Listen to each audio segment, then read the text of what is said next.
আজকে আমরা যে কবিতাটা নিয়ে কথা বলবো সেটা নবনীতা দেবসেনের লেখা। নাম পথ। হুম। আর সত্যি বলতে খুব ছোট্ট একটা কবিতা, কিন্তু পড়ার পর থেকে এটা কিছুতেই মাথা থেকে যাচ্ছে না। ঠিক তাই।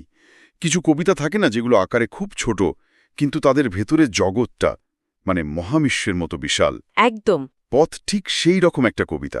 যাত্রা, ফেরা, নিজের নিজের অস্তিত্ব, এইসব বড় বড় ধারণা নিয়ে খেলা করে। হ্যাঁ, আর আমাদের আজকের আলোচনার লক্ষ্যটাও ঠিক তাই। আমরা চেষ্টা করব কবিতার প্রত্যেকটা লাইনের ভেতরে ঢুকে এর আসল মানেটা, এর পেছনের ভাবনাটা খুঁজে বের করতে। আচ্ছা, আর পুরোটা সময় জুড়ে আমাদের মাথায় একটা বড় প্রশ্ন ঘুরতে থাকবে, কি প্রশ্ন? যে আমাদের এই যে রোজকার জীবন, এই যে এগিয়ে চলার চেষ্টা, এই ছোটাছুটির কি আদৌ কোনো মানে আছে, নাকি আমরা যেখান থেকে শুরু করেছিলাম সেখানেই একটা অদ্ভুত চক্রের মধ্যে ঘুরপাক খাচ্ছি। খুব গুরুত্বপূর্ণ একটা প্রশ্ন। চলুন তাহলে শুরু করা যাক। কবিতার শুরুটা কিন্তু বেশ বেশ একটা উদ্দীপনা দিয়ে, একটা দলবদ্ধ যাত্রার ডাক। বক্তা বলছেন, ওদের সবাইকে ডেকে বললুম, ওঠো যাই। হ্যাঁ। এই লাইনটা পড়লেই মনে হয় একটা নতুন অভিযানের শুরু হতে চলেছে, একটা আশার ছবি, একটা বদলের ইঙ্গিত। ঠিক, এখানে একটা আমরা বোধ আছে। বক্তা একা নন, সবাইকে নিয়ে এগোতে চাইছেন। কিন্তু মজাটা হলো ঠিক তার পরের লাইনে। হ্যাঁ, এই সমস্ত উদ্দীপনায় এই এগিয়ে যাওয়ার ইচ্ছাটাকে যেন এক ঝটকায় মাটিতে নামিয়ে আনা হয়। একদম। উত্তর আসে, যত দূরেই যাও না কেন, ফিরতে তোমায় হবেই। কি সাংঘাতিক একটা কথা, তাই না? যেন একটা নিয়তির মতো, যেখান থেকে পালানোর কোনো উপায় নেই, একদিকে এগিয়ে যাওয়ার অফুরন্ত সম্ভাবনা, আর অন্যদিকে ফিরে আসার এক অমোঘ পরিণতি। শুরুতেই এই যে একটা টানাপোড়েন তৈরি করা হলো, এটাই কবিতার সুরটা বেঁধে দেয়। হ্যাঁ, এবং এই ফিরে আসার শব্দটা নিয়ে একটু ভাবা দরকার। এটা তো শুধু নিজের বাড়ি বা নিজের শহরে ফিরে আসা নয়, তাই না? না না। এর মানে তো আরও অনেক গভীর হতে পারে। হয়তো নিজের সত্তার কাছে ফিরে আসা, নিজের শিকড়ের কাছে ফেরা। হুম। আমরা জীবনে যত দূরেই যাই না কেন, যত নতুন পরিচয়ই তৈরি করি না কেন, আমাদের ভেতরের আমিটা তো একই থাকে। সেই মূল সত্তার টান এড়ানো কি সম্ভব? আমার তো মনে হয় কবি ঠিক এই প্রশ্নটাই করছেন, কারণ বক্তা এই ফিরে আসার ধারণাটাকে সহজে মেনে নিচ্ছেন না। নিচ্ছেন না, একদমই না। তিনিও পাল্টা প্রশ্ন করছেন, যুক্তি দিয়ে এই ধারণাকে ভাঙতে চাইছেন। বলছেন, কিন্তু কেউ তো সে দেশ থেকে ফিরেনি। ঠিক, যেন তিনি বলছেন, তোমরা যে বলছো ফিরতেই হবে, আমার অভিজ্ঞতা তো তা বলে না। আর এই যুক্তির সপক্ষে তিনি যে উদাহরণগুলো দেন, সেগুলো সেগুলো একেবারে হাড় কাঁপিয়ে দেওয়ার মতো। হ্যাঁ, তিনি কোনো বড় বড় ঐতিহাসিক ঘটনার কথা বলছেন না। বলছেন খুব সাধারণ, খুব ব্যক্তিগত হারিয়ে যাওয়ার গল্প। প্রথম উদাহরণটাই দেখুন। ওই ছোট্ট শিশুটা। হ্যাঁ, যে হামা দিতে দিতে দিগন্তের ওপারে চলে গেল। কি সাংঘাতিক একটা ছবি, তাই না? একটা শিশু, জীবনের একেবারে শুরুতে, সে হামা দিতে দিতে হারিয়ে গেল, তার আর ফেরা হলো না। এই ছবিটা একাধারে খুব নিষ্পাপ, আবার ততটাই বেদনাদায়ক। ঠিক। এরপরই আসে সেই মেয়েটির কথা, যে পায়রা পুষতে গিয়ে আর ফেরেনি, অথবা সেই প্রিয় মানুষটার কথা। যে প্রিয়র কোল থেকে গলে পড়েছে। এই প্রত্যেকটা উদাহরণ হলো এমন এক যাত্রার কথা যা থেকে কেউ ফেরে না। এগুলো তো আসলে মৃত্যুর কথা বলছে, তাই না? হ্যাঁ, বা এমন কোনো চূড়ান্ত পরিবর্তনের কথা যার পর আর আগের অবস্থায় ফেরা যায় না। একটা ইররিভার্সিবল জার্নি। তাহলে একদিকে একটা দার্শনিক তত্ত্ব দেওয়া হচ্ছে যে ফিরতে তোমায় হবেই, আর অন্যদিকে জীবনের কঠিন বাস্তব উদাহরণ দিয়ে দেখানো হচ্ছে যে কেউ তো ফেরে না। একদম। এই দ্বন্দ্বটা তো ক্রমশ বেড়েই চলেছে। মনে হচ্ছে যেন দুটো বিপরীতমুখী স্রোত একে অপরকে ধাক্কা দিচ্ছে। ঠিক। আর ঠিক এই জায়গাতেই কবিতাটা একটা অসাধারণ মোড় নেয়। যখন পাঠক হিসাবে আমরাও দ্বিধায় পড়ে গেছি যে কোনটাকে সত্যি বলে মানব, হ্যাঁ। ঠিক তখনই একটা প্রায় দৈববাণীর মতো উত্তর আসে, সবাই ফিরেছে। দাঁড়ান দাঁড়ান, এই জায়গাটাতেই আমি সবচেয়ে বেশি ধাক্কা খেয়েছি। আচ্ছা। এইমাত্র আমাদের বলা হলো শিশুটা ফেরেনি, মেয়েটা ফেরেনি, প্রিয়জন ফেরেনি, আর তারপরে বলা হচ্ছে সবাই ফিরেছে। এটা কি করে সম্ভব? এটা তো একটা সরাসরি স্ববিরোধিতা। এখানেই তো কবিতাটার জাদু। কবি আসলে আমাদের ফেরা শব্দটার মানে নতুন করে ভাবতে বাধ্য করছেন। কিভাবে? দেখুন, কিভাবে ফিরেছে তার ব্যাখ্যাটাও দেয়া হয়েছে। বলা হয়েছে তারা সবাই মিলেমিশে এক হয়ে গেছে, একটা সজীব বিন্দুতে, যা তাদের নিয়েও তাদের ছাড়িয়ে আছে। একটা সজীব বিন্দু, এই শব্দগুলো খুব রহস্যময়।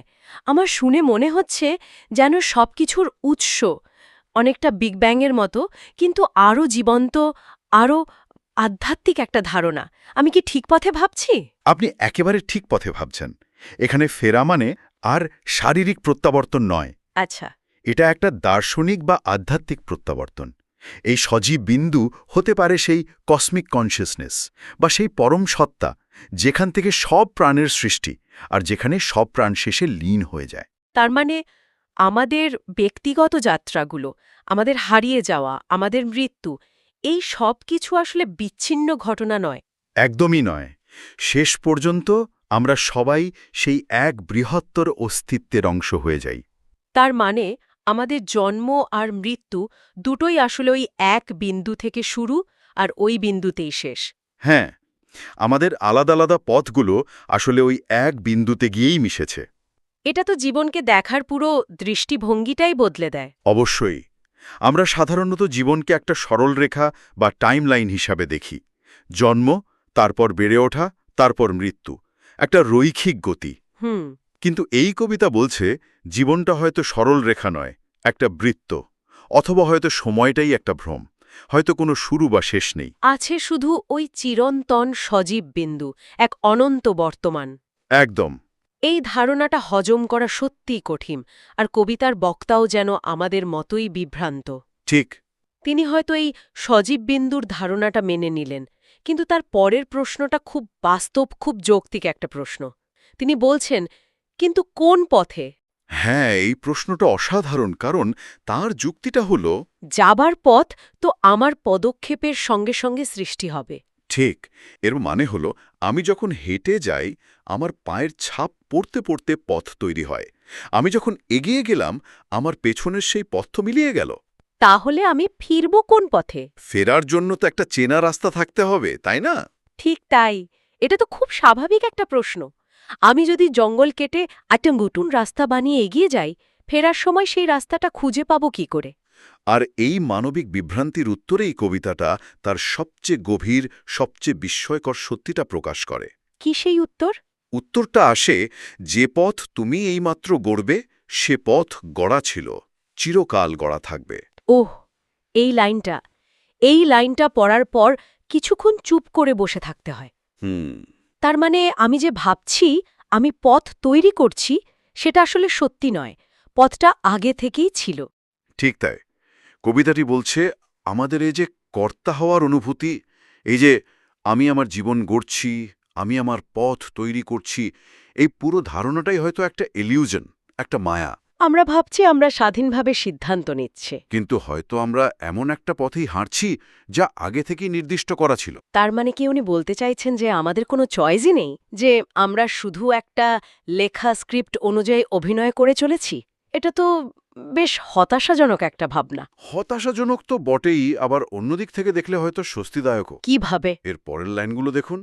আসলে কোনো কিছুই বদলায় না, আর সব কিছুই ছিল, থাকবে। হুম। এটা নিয়তিবাদ আর স্বাধীন ইচ্ছার সেই চিরন্তন বিতর্ককে সামনে নিয়ে আসে। আমরা চলার স্বাধীনতা অনুভব করি, কিন্তু হয়তো আমাদের যাত্রাপথ পূর্বনির্ধারিত।